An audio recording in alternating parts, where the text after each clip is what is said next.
Welcome to the Shift Report, the podcast from MCentric and the MCentric Foundation. MCentric is the go-to information and resources hub designed exclusively for the emergency medicine community. We regularly host key leaders from the field who share their insights and experience. Our goal is to inform our listeners and to encourage you to use what you learn to improve your practice and improve yourself. To learn more, please visit us at mcentric.org.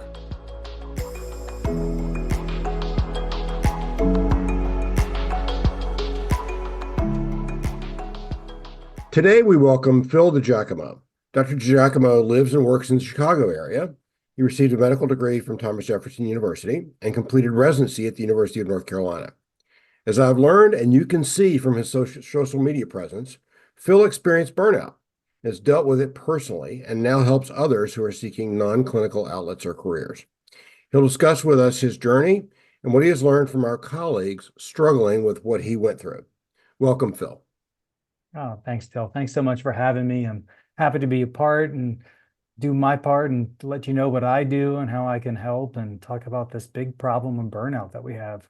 That's great. Thank you. And thanks for taking the time. This is, we impose on your time and appreciate it. You started out in medicine and in pretty close to a traditional path. What got you into emergency medicine to start with?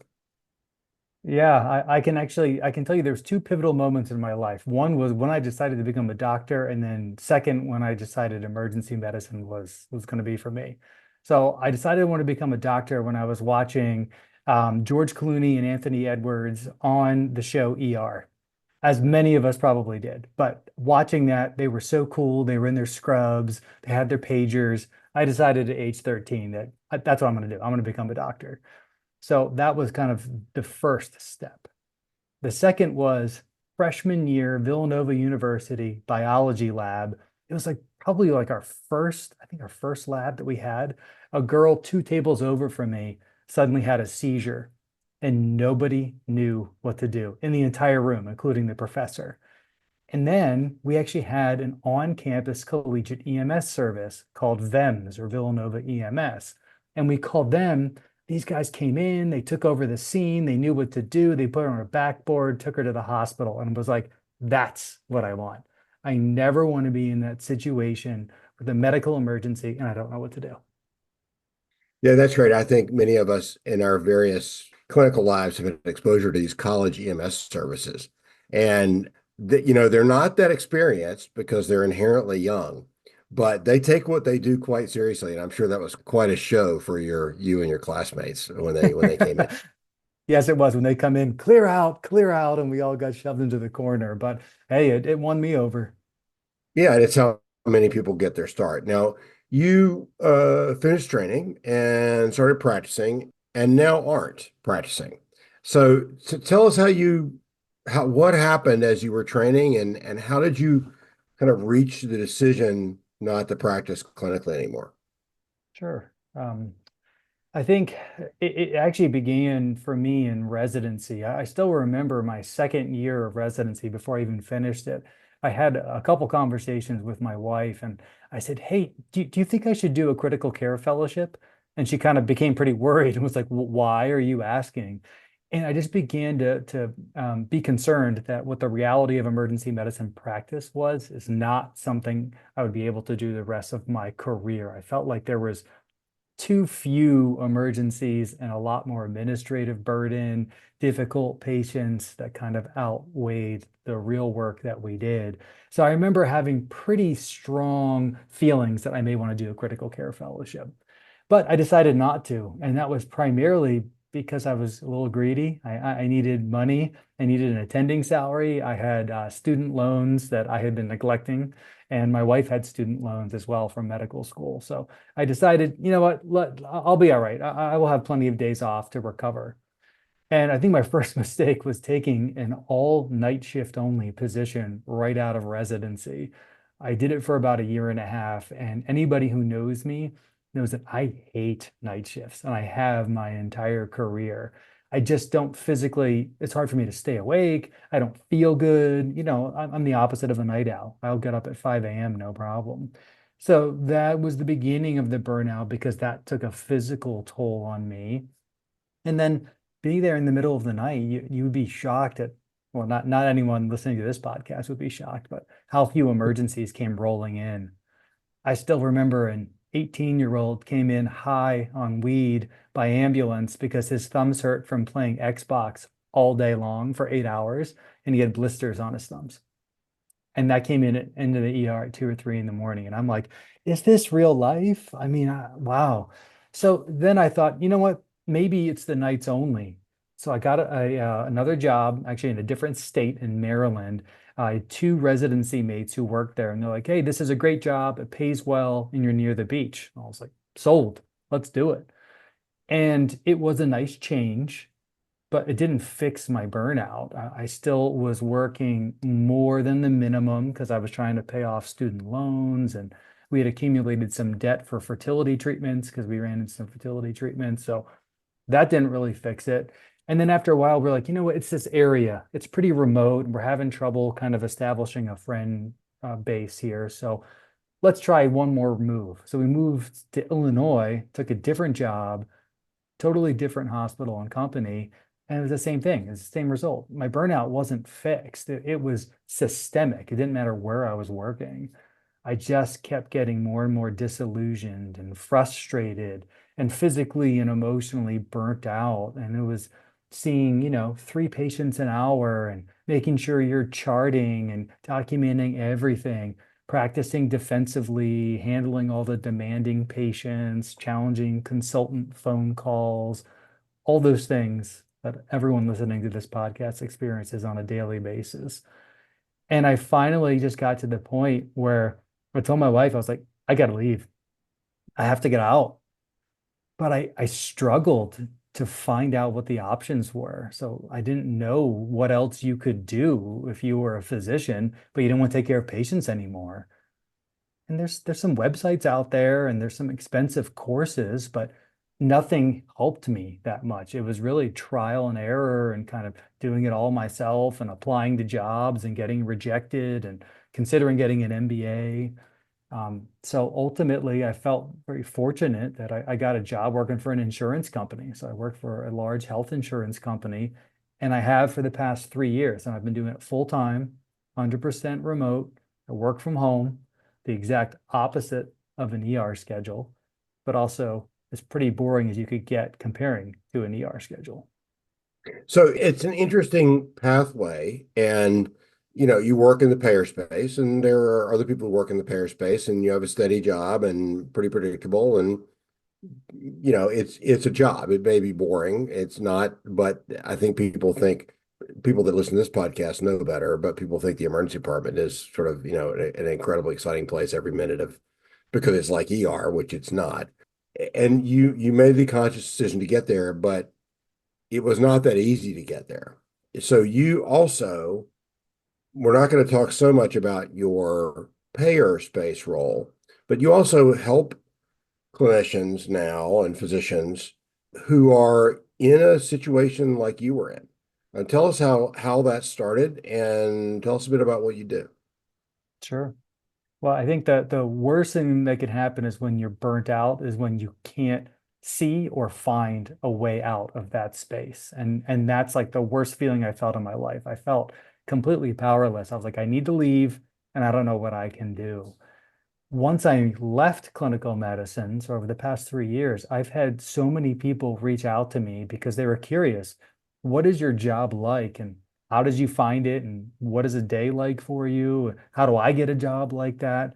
And it just got me thinking that there's a need for a comprehensive resource where you can teach physicians about what different non-clinical jobs are out there, what they involve, what you need to get them. Most importantly, what do they pay? Because, right, that's always one big concern is, can I replace my clinical salary if I take a non-clinical job? And then where do I find these jobs? What companies hire physicians in these various roles?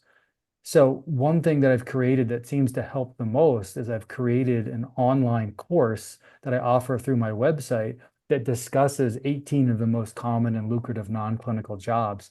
And it's for any physicians, whether emergency medicine or any specialty. And it provides all of that information that I wish I had available when I wanted to leave. And it's taken me years and seriously years to accumulate this knowledge and put it all together. So I offer that as kind of the introductory step. And then I also provide one-on-one, I call it career strategy, because yeah, I'm happy to coach you if you want, but I'm not necessarily managing emotions as much as let me learn about you. Let me tell you what non-clinical jobs are best for you. Let's come up with a plan for you to get them because the job search itself is also very hard. It's hard to get interviews and hard to get these jobs. So I provide that individual kind of career strategy coaching on top of the course. So it's, and we were joking earlier, there's probably an element of almost being a therapist for some of these physicians who are going through a range of emotions from maybe losing their identity if they strongly identify themselves as a physician, and maybe even losing a sense of self-worth and being afraid of financial effects and other things that they worked so hard for over this time. Tell us about that and what you learned from working with these clients. Yeah, I think that is probably the second hardest thing aside from can I replace my clinical salary with a non-clinical job is who am I going to be if I'm not taking care of patients in the ER, if I'm not an ER physician? And for me, I didn't think I was going to struggle with that. I told myself my identity is not as an ER physician. But the more that time has passed, I realized that I was kind of lying to myself, that it was a part of my identity. What I tell people, and some people feel this and some people don't, is that as we begin to mature, our life changes, right? We go through career seasons or career chapters, whatever term you want to realize or you want to use. And our life looks a lot different and our priorities look a lot different now than they did 20 years ago, 5 years ago, 10 years ago when we decided to go into emergency medicine. So your career may not be the most important thing anymore. Your family may be. And that can help people step away from clinical medicine because if clinical medicine is draining you, but it's no longer the most important thing in your life, it's time to make a switch, right? Because you're not showing up at work or for your family as the person that you want to be. So sometimes that has the light bulb go off if people have gotten to that point already where they're like, I just don't want to work this hard anymore. That drive that you have to work clinically. And depending on the non-clinical job, you can still feel like you're doing meaningful work. Even utilization management, even working for, the evil empire of an insurance company, I think we all can admit that we overspend in healthcare here in this country.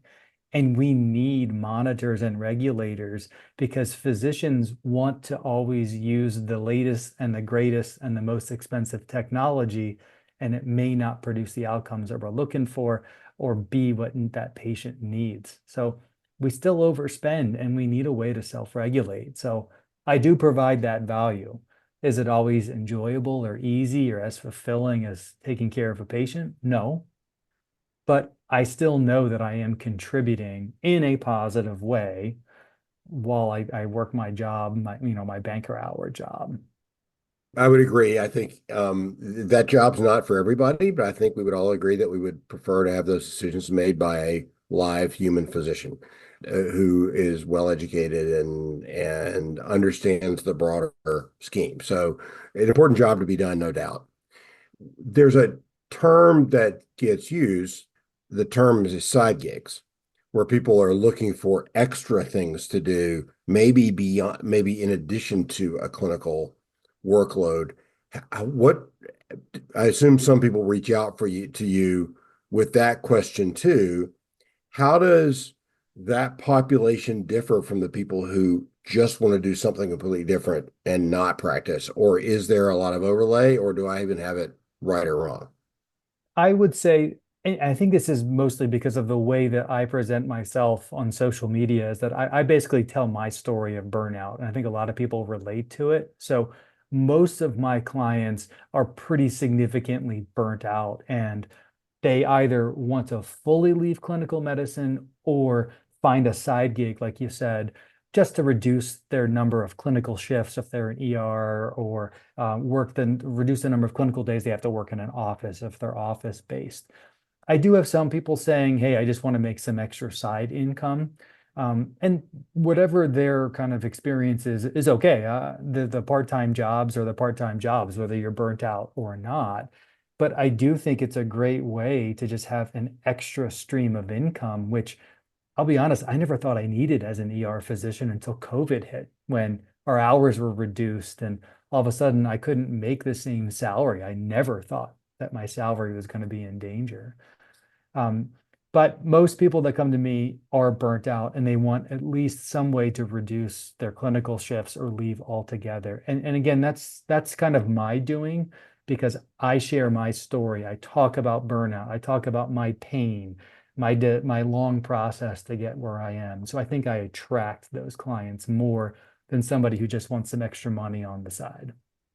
At MCentric and our MCentric Foundation, we've been talking with a number of people who both provide counseling and professional coaching services to a lot of clinicians, and to, frankly, residency directors who probably aren't preparing their residents as well as they could be for the life realities of emergency medicine. They're probably doing a great job teaching people how to resuscitate cardiac arrest, Right. and manage trauma, but dealing with the realities you dealt with. What are you learning? Do you have any specific examples from your clients about what burnout has meant to them, and were they prepared? Was there something that could have prepared them better for what they were getting into, or is it even preventable in any way? I don't think most of the people I've talked to are prepared at all. I know it's been a while since I was in residency, but most of my attendings seemed really happy. Like some of the happiest group of ER docs I ever met. None of them seemed burnt out. And maybe that's because we did most of the work and they just supervised this from time to time.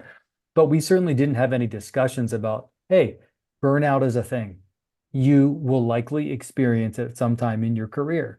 Here are some ways to deal with it, or minimize or mitigate it. Maybe instead of having to work 140 or 160 clinical hours each month, you work part-time doing utilization management or as an expert witness as a way to supplement your income. I do think that's something that would have at least slowed my burnout down. I chose to overwork. But if I had known, like, hey, that's a recipe for burnout, maybe you should slow down, or there are some other options, and it's okay to not be 100% ER doctor and make some money on the side doing something else. I think that would go a long way for our residents. I mean, we know that so many people are burnt out. We shouldn't ignore it. We need to embrace it, which I know we are getting to that point. Yeah, I think as we build this, we'd love to work with you and others who are in this space, helping to think about the upstream management of this in students and residents. There's even you've probably seen the statistic, something like 60% of medical students in one survey said that they were looking to do something that did not involve patient care after they finished, which is a fairly stunning number among medical students who spent, years and many dollars to get into medical school. Absolutely. I mean, I felt like I experienced burnout super early on in residency. I can't imagine in medical school too. I still was kind of soaking up all of that information and not minding the calls and working weekends and nights and what have you. That's definitely scary. And with a lot of physicians retiring in the next 5 years or so as well, I do think we're going to have a huge deficit in our physician workforce. So let's just say you're in front of a residency group or a group of young attendings, what are the two or three key things you might tell them now and they can be very practical things or they can be broader things, in order to prepare for and manage their career as they grow in emergency medicine, assuming they want to stay in emergency medicine? What things have you seen that you say, wow, if people would just do this, they'd be better off? Sure. I think one is don't push yourself to pay off debt more quickly if that means more clinical hours. Even if you don't feel burnt out right now as day one as an attending, you very well may feel differently in a year or 5 or 10. I mean, none of us are immune to burnout. So it's kind of like you almost feel invincible as a teenager. Sometimes you feel invincible as a brand new attending, but we have to accept that reality that burnout's likely going to affect you. So there's some mitigation strategies, minimizing clinical shifts, but trying to find another way to bring in income if you need that. There are side gigs out there. People even do things like real estate investment, which I know you and I briefly talked about during our pre-show. I know that's kind of overused and talked about these days, but something outside of medicine so you don't have to work so hard because it will accelerate your burnout. And you just need to accept it. You're not immune to it. I think another tactic that I've heard is that if somebody is feeling burnout, doing part-time work at like a low volume, maybe like a rural ER or hospital, where the pace is super slow, where you may only see 5 patients in 24 hours or something like that. It's a way for you to recover, catch your breath, even find some time to read on your own or invest in that real estate if you're going down that route. I've heard a lot of people get reinvigorated by either going to a rural hospital and or doing locums, depending on what the opportunity is. One of my last practices, we had a busy level 2 trauma center, and then we had a standalone ER that was much slower. And I did find that I felt much more, I wouldn't say recharged, but those shifts were easier for me. They took less of a toll because the volumes were just lower, and that was just the nature of the beast. Yeah, great advice and very, very practical. But I think people do get, particularly in you do hear people say, well, if I do, 4 more shifts a month, I'll pay off my loan that much faster. And they can do the calculator, but they don't realize the effect of getting to that calculator. So that's Exactly. good practical advice. Well, thank you for that. This is an very interesting subject for those that listen, both in how they might find something outside of medicine, and then how they might improve their lives inside medicine. Which, and getting out is not the right thing for everybody, but having the tools to manage their clinical work and their clinical career is also a very helpful thing. So thank you very much for your time. So tell us, you have a LinkedIn presence and other social. Tell us how we find you. How does someone who might want to learn about what you do take the intro course and take advantage of the knowledge you've built up over a number of years, and then maybe go farther in a relationship with you? Sure. So yeah, LinkedIn is my primary social media platform, which is hilarious because as of 5 years ago, I didn't even have a profile. And now I've built quite the profile and I post a lot on there. So if you're not on LinkedIn, I highly recommend it anyway for networking and even for looking for jobs. It's a great job board. I get no money from LinkedIn, by the way. And Right. then I have a website, pretty straightforward. It's thenonclinicalguy.com, all one word. I'm surprised that that was still available when I was looking for the website. But if you go there, you can access and purchase my course. I also have a resume writing guide because resumes are way more common once you step away from clinical roles. I have an option on there to schedule coaching with me, or you can either reach out on LinkedIn or even send me an email at, again, very simple, thenonclinicalguy@gmail.com. Those are great contacts, and I'll throw in from my some of my non-clinical experiences. Your resume advice is quite good because there are good resumes and bad resumes, and the bad ones stick out really quickly. And it's not that hard to create a good one. And I think some of your help with people just formulating a resume, not in the way that business people look at them, not in the way that physicians look at them with lists of articles and things like that. That's great advice. Yes, that's the biggest thing is I tell people now, when you apply for a clinical job, you have you direct line to a recruiter who maybe has a couple of applications. If you apply for, let's say, a health insurance job, they may have thousands of applications. So they spend 5 to 7 seconds on your application. So you need a succinct resume that's actually relevant to the position. They don't care about that publication you had back as a first year med student. They want to know why you're going to be good for this job. Yes, you're proud of that publication, but don't put it in your resume. Thank you. Exactly. So, Phil, thank you very much for joining us today and sharing your perspectives and experience. Oh, thank you so much for having me. It's really been a true pleasure. And thank you for joining us in this installment of our M-centric podcast series, The Shift Report. And special thanks to Dr. Phil DiGiacomo for sharing his important insights. For more content, networking, and innovation in the world of emergency medicine, please visit mcentric.org.